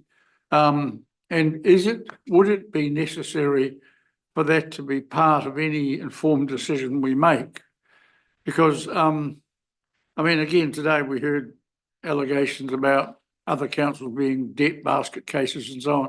So how do you ring fence and protect the new joint CCO if it is established? So Fraser, what work's been done on this, and where are we at in terms of a constitution? We are not, yeah. There's been a discussion around some assumptions potentially, but this is all informed off from obviously the agreed decisions that you need to make that are all informed through the water services delivery plan. I suppose we're conscious around the change of what control means under a joint CCO model. And this is where it goes to those points that council becomes a shareholder in something, and a joint CCO, and there is roles that the shareholder committee will have in terms of appointing structures, looking at the board, looking at the CEO. So there's going to be some measures within there that just pretty change the notion of control within there. But there's still going to be instances where the community can still feed back into specific issues that it has, if it does have, with the delivery of services, and that's actually reporting back through to the, I suppose, the CE, who have the operational scope of actually a joint CCO within there. So it's a change, and it will look different, but there's still measures in there for the community to have input into actually how this is run. Yeah, I just, I mean, I had slides on shareholders and rights and things that are attached to shareholdings that I wanted to share. But I'm also conscious that we'd probably be here all day if I was going through all of that as well. I just say, when thinking about all of these issues, and you know, I've also heard we don't want to give up the ownership of our assets as a common thing in water reform in general, is just think about what is actually being asked for in those questions. So when we talk about local control, what are the elements of control that people want to protect? What are the things that people actually value about local control or the current model that they think is really important for local control? And the same with ownership of assets, right? What is so important about owning a water asset? Is it that you actually really want that piece of pipe? Or is it what the rights and obligations and stuff that come with that, and what are the benefits that come with that ownership that is really important to them? Because the model can potentially address some of those benefits of local control or some of the things people want, but without actually, you know, it may not be the same, it may not look the same, but it can still address it. So, you know, we're talking in the car about this. If someone has a problem with the water entity, they can still ring up a councillor who is still the shareholder of this entity, who still have control and ability to at least appoint and remove directors of the entity. And the council can still shake some trees, right? It may not be the same direct approach, but there are still mechanisms that exist in the new model. So I think it's just worth thinking about those benefits attached to control, the things that are attached to the things that people want, because it's not always, people aren't always good at articulating exactly what it is that they want from control when they talk about this. And I would also argue, you know, if council control of these organisations of water assets has been really good in the past, we wouldn't again be talking about water reform across the country. That's me being thrown a dagger there, but I'm not saying it's about you guys. So, I mean, control is a big issue, and it was on the list, you'll be pleased to know, of the things that we want to know about. And it's about comparing the joint CCO and the in-house model, a bit more understanding, yeah, what control realistically is the council going to have if it keeps it in-house, and maybe we should see a bit more of those mechanisms of what, you know, it could, you know, exert control over a joint CCO, just so compare and contrast. Yeah, Simon, you've got to. Oh, but if you, I mean, so just to that point, but if you listen to the community and the conversations that have been going on, and in my ears here, control means if there's a leak at the end of my street and I ring up and I want it fixed, and this big entity thinks, oh, sorry, everybody's over in Gore at the moment fixing their pipes, or if the pipe in my street, absolutely, or if I've got a big project of work that we're looking at doing, and we say, hey, well, that project of work's really important to us, and the greater organisation says, well, it's not as important as the one they need. Like, that's what the control is from my listening to people. Yeah. They don't care whether they actually own the pipe. They care about the fact that if they own the pipe, they have control over whether the pipe gets fixed or not, or upgraded. And I think that was the other question I had about that loss of local control. I mean, it's something we flagged in the consultation material as well as a downside of this entity is a loss of local control. It's not new to us in terms of that being a concern. But there is managerial control and operations control, and then there's governance control, and they're different as well. And managerial control and operations control, we're still going to have a local workforce. There are still people that are going to be based in Waitaki working on the pipes in Waitaki. And there will still be people that are making decisions about the investment that are based in Waitaki. So there will still be element of localism in the model. It may not be what we consider local control, but maybe it is what some people are thinking is local control. And in terms of that engagement, like you say, Simon, is that actually we, the entity for its statement of expectations will have explicit instructions from councils about how it consults with community groups and how it engages the community. It will be expected to engage with the community one way or another. And I think that's something that we need to think about in terms of whether they want, there's a project that's really important to one community and not to others. That community will have to pay for it at the end of the day. If they're willing to pay for it, the entity will probably be willing to do it. So one of our public speakers today said it was in the documents that there's going to be a $7 million office set up in Central Otago where all the decisions are made. Is that part of the proposal? I haven't seen it anything I've produced. I haven't put $7 million down for an office anywhere in anything I've produced, I don't think so.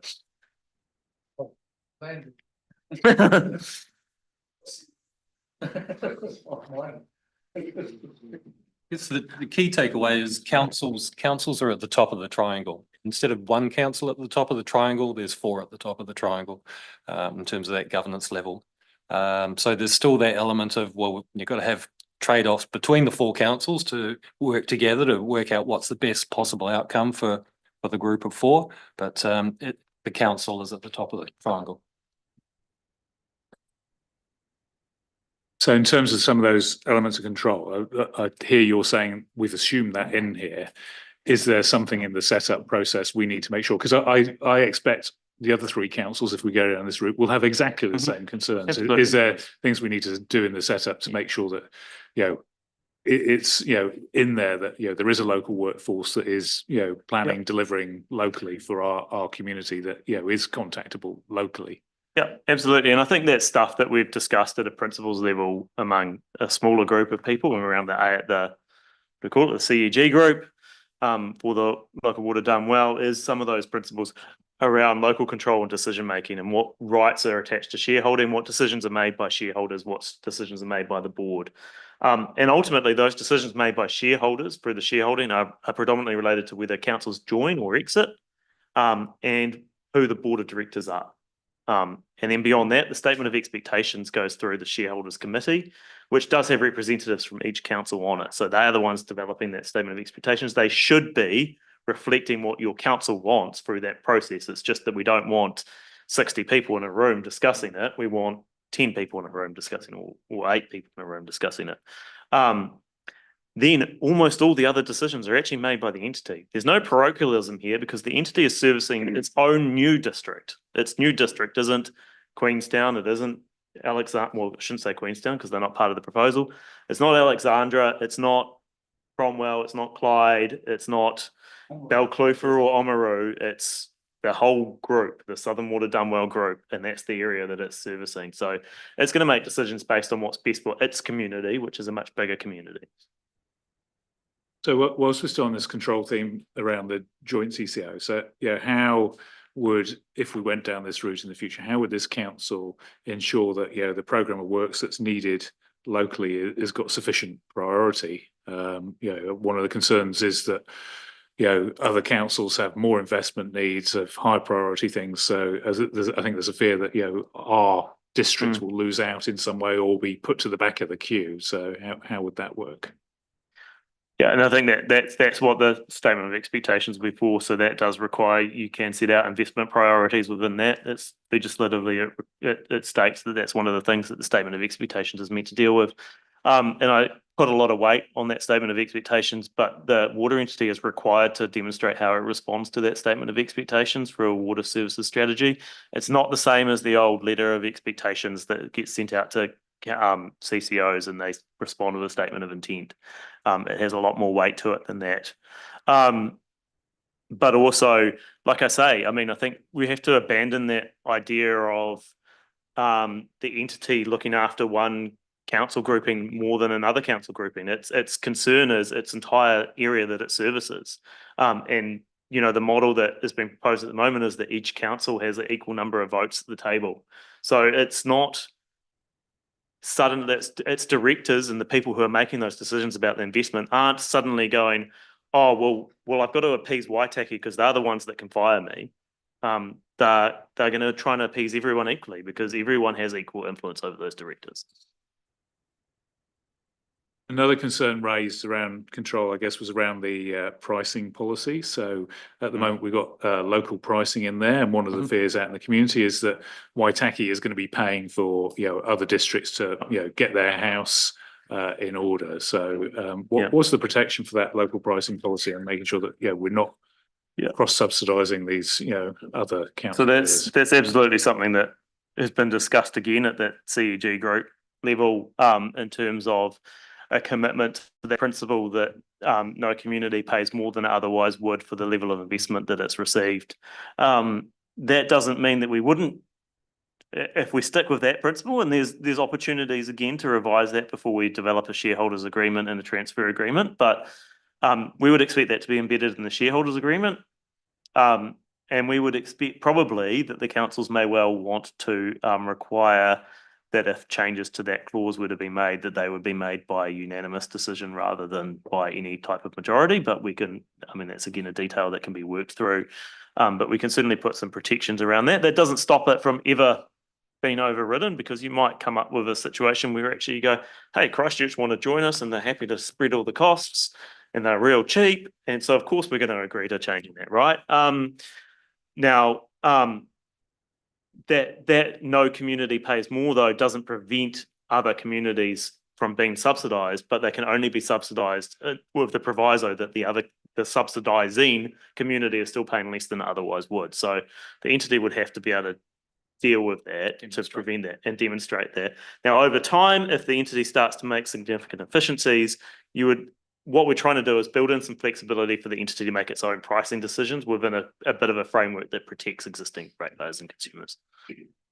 And worth noting as well, that principle of region-based pricing can be also applied to rural water schemes. So the rural water scheme is paying for, regarding that, has its own debt, has its own pricing structure. So that's just another little microcosm of a price point.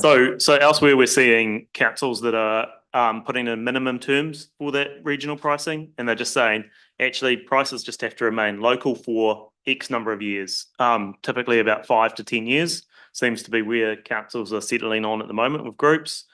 What we're, I guess, proposing is more of a conditions-based rule, which is saying that if you can satisfy these conditions, you can move on, but otherwise you have to keep to your local pricing. The other one that I've seen toyed with in one group is an affordability-based metric instead, which says that no community should pay more than 5% of the no community's household charges can be more than 5% of the median household income in that area. That means the other communities do have to cross-subsidise. So that's a deliberate mechanism to create cross-subsidisation requirements if a certain criteria is breached. So we can also explore options like that.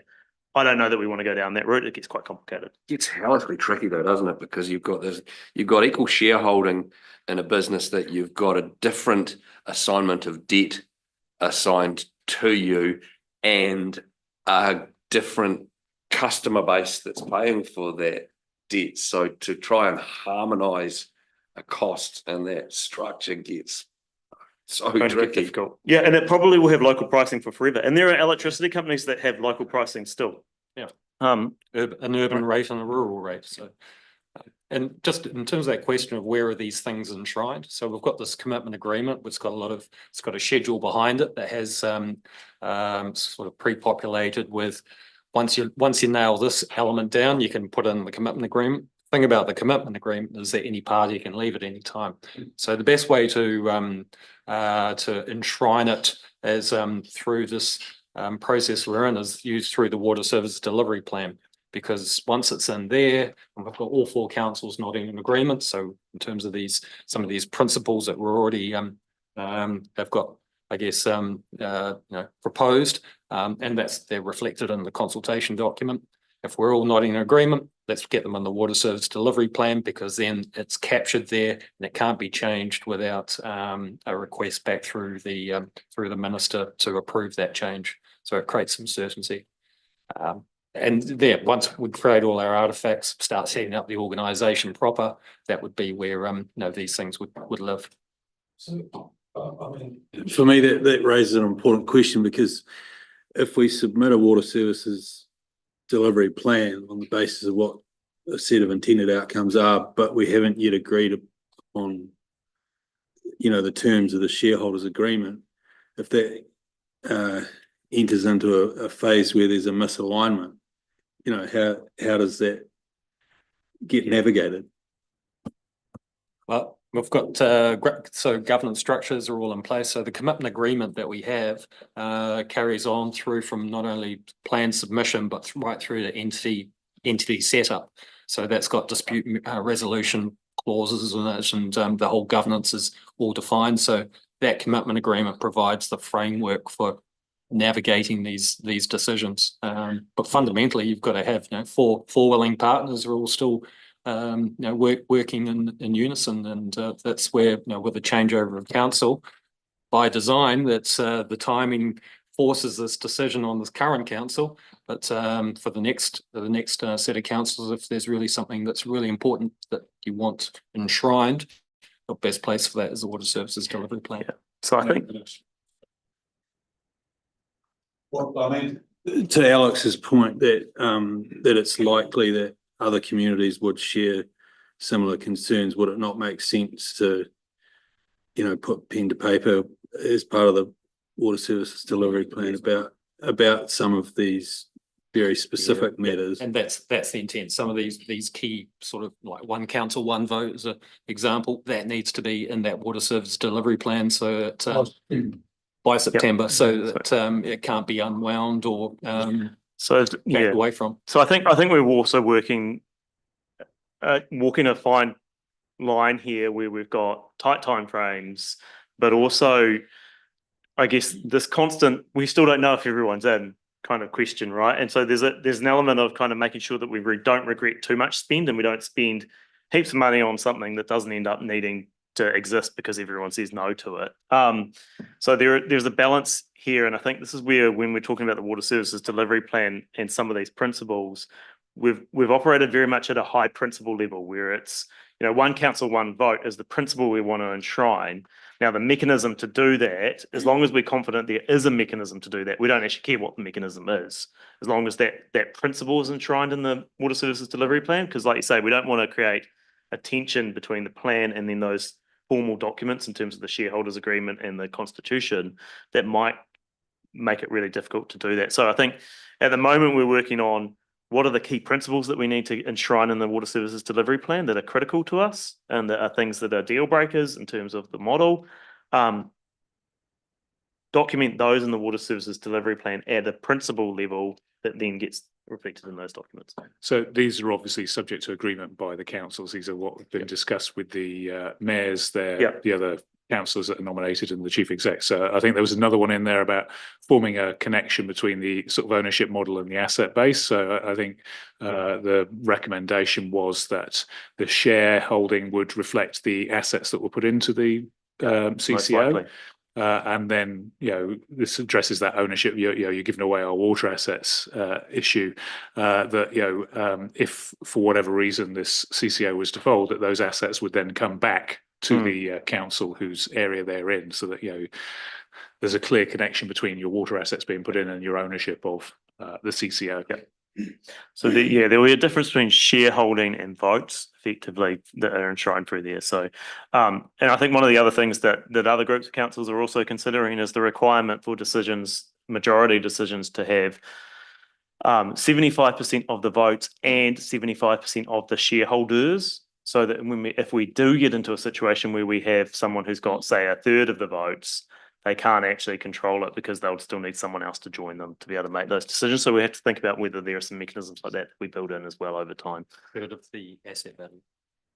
A third of the shareholding, or like the shareholders. So if you've got 4 shareholders, 2/3, 75%. So if you've got 4 shareholders, 3 of them would have to agree, even if their 3 shareholdings, as long as their 3 shareholdings also exceeded 75%. So there are different mechanisms we can have there to protect a big boy effectively coming in and controlling the conversation as well. Or you you could do the Security Council thing and have a power of veto on the full council. Well, you could. I You mean, could, I'm not- yep. So I think that was the suggestion, that there might be some select issues where you'd have the power of veto, and obviously it wouldn't just be our veto. Everyone gets the power of veto on those things, but you need to be careful to make sure you don't tie up the whole thing in knots, so that it can't decide anything. It can agree on what it's not going to move forward with. It can't agree what it is going to move forward with. I think that's the problem with the UN Security Council as well, isn't it? Yeah. So I think we're almost there in terms of the joint CCO questions, and you probably covered it off briefly beforehand. The remaining one that was on the list was, there was a concern from members of the community about why are we setting up something similar to Wellington Water when that's a complete failure. So I think it'd be good to articulate those sort of key differences between this and what's being proposed on that joint CCO and Wellington Water, but also what lessons may have been learned from the Wellington Water experience to feed into this, to make sure that that doesn't happen in this case. And it's definitely worth noting that the Wellington councils are burning Wellington Water down to the ground and rebuilding something from its ashes. So no one believes that the Wellington Water model is good, but the model that the Wellington councils are proposing is very similar to the model that we're talking about here, right? So the replacement for Wellington Water will look a lot more like what we're talking about here than it does look like Wellington Water. And like I say, I mean, the problem with Wellington Water, apart from that funding and investment disconnect, we had some really bad customers there as well, right? So some of the councils didn't retain any water expertise, so couldn't question the advice that was coming, yet they had to make funding and investment decisions based on it. So all sorts of issues there, but a lot of that was also cultural, and the culture isn't something that a model is going to fix. The culture is something that gets built from the start, from the ground up, when you build a new entity, and we can't guarantee the culture in any organisation. We can just try and do our best to make sure we select the right leadership.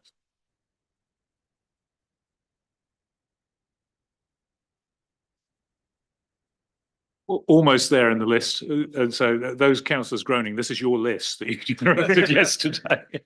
So this is more around the in-house model. So councillors heard from the minister that there's not a no change option. They all involve change. So I think it'd be good to get a better understanding from you what that in-house model looks like. How might that operate, and what control would the council really have over it? Given you've got an economic regulator in there and a water standards regulator, and how does that compare to how we operate at the moment? You want to touch Andrew, or? Because I'm also working with the Invercargill group, so which is with their in-house model. So we know that there's going to be investment in asset management systems, recruitment and retention of staff. There's going to be water service entities springing up maybe around them, and attracting staff. So they've really got to focus on recruiting and retaining staff. So these are all good parallels.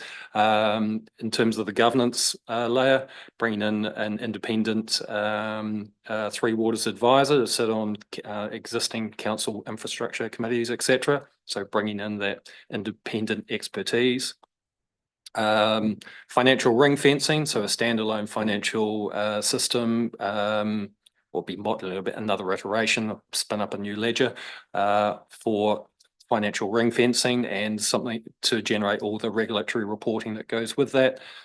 We've already had questions from the Commerce Commission as to who's your regulatory reporting specialist. There isn't one. There isn't a person there, so it's just starting to unwind or peel the onion of what the new organisation is going to need to look like.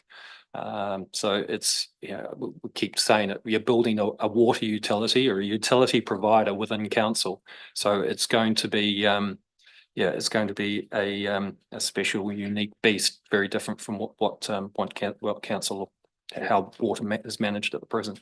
So there's a lot to be done. Yeah. And I don't know that I can add too much more to that, except the Commerce Commission does have a huge suite of powers under the Act. Not all of those powers are coming in on day one. So and I'm saying that with honesty that it's not going to look drastically different tomorrow when the Commerce Commission comes in, but they are going to start with information disclosure. So they're going to want a whole pile of information from councils. I don't know if any of the elected members here ever saw anything around the WICS information request and the information requests that were dealt with when DIA were looking at Three Waters reform under the Labor government. But anyone who experienced those will realise how significant those information requests were.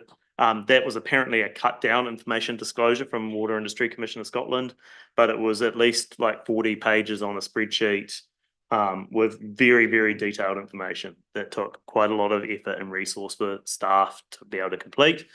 So there's going to be a big burden on the information disclosure bit.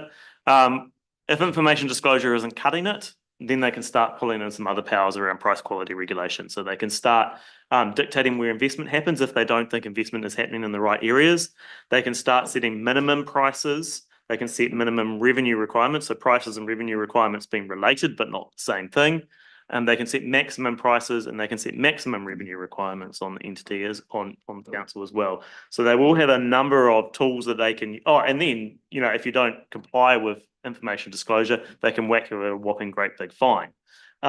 So there are a whole pile of tools that the Commerce Commission will be able to access. Whether they access them or when they access them, we don't know.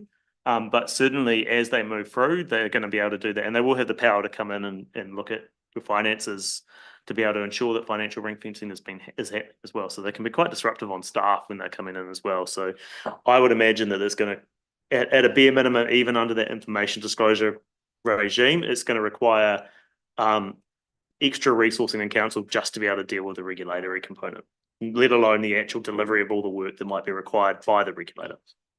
How many FTE staff do you reckon to deal with the new requirements? Well, I've been typically estimating about 2 or 3 FTE at phased in over a little bit of time under the information disclosure regime, but then beyond that, that's just for the regulatory response though, right? That's not to deal with, like I say, delivering the work or any of the underlying stuff that's required to be able to support that. So if you need to uplift your asset management capabilities to be able to respond to it, that's not incorporated in that 2 or 3 FTE estimate. So that could be quite a bit higher if the economic regulator is saying you're not doing good enough. And I think for individual councils, there will be forced. So asset management is a key area. They'll be forced to work together because it's just to do it alone, put in a brand new asset management system and all the reporting that goes with it. There will be a drive to try and collaborate around that. And there's just so few people in that space who are, asset managers are rare as hen's teeth. So.